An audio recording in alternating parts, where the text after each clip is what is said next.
Voici la partie 10. Dans les jours qui suivirent, Lisa sombra dans une profonde tristesse.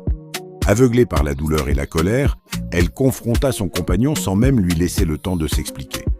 Les faux documents, les dates et les faits que Marc avait inventés semblaient d'armes si crédibles que les démentis de l'homme sonnaient en dé comme des mensonges. Leur couple, solide depuis des années, vola en éclats en moins d'une semaine. Sophie observait la scène avec une satisfaction silencieuse. Elle était toujours là, à chaque instant, présentée comme le seul pilier sur lequel Lisa pouvait encore s'appuyer. Elle l'hébergea chez elle, l'aida à ranger ses affaires et s'assura qu'elle n'ait plus aucun contact avec ceux qui pourraient tenter de rétablir la vérité. Puis, quand Lisa fut totalement isolée et vulnérable, Sophie passa à la phase finale de son plan.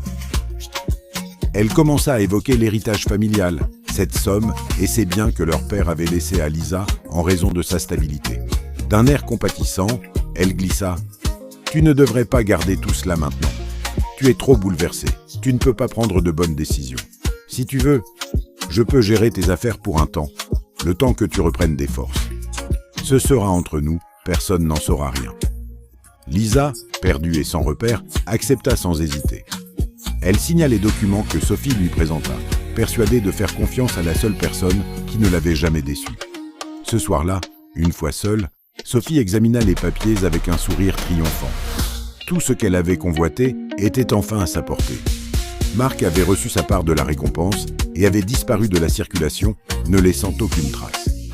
Le piège était parfait, sans faille apparente. Mais Sophie ignorait encore une chose. Les mensonges, aussi bien cachés soient-ils, finissent toujours par laisser des traces. Et ce qui semblait être une victoire absolue n'était peut-être que le début d'un nouveau combat. C'était Testaqué. Rendez-vous pour la suite.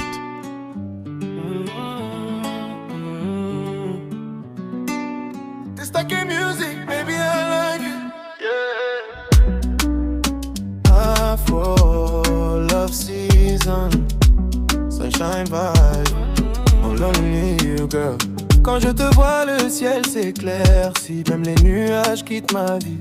Ton énergie me donne des ailes, baby, tu rends mes journées belles. J'ai connu les nuits sans lumière, les faux sourires et les galères. Puis ton amour est arrivé comme une saison.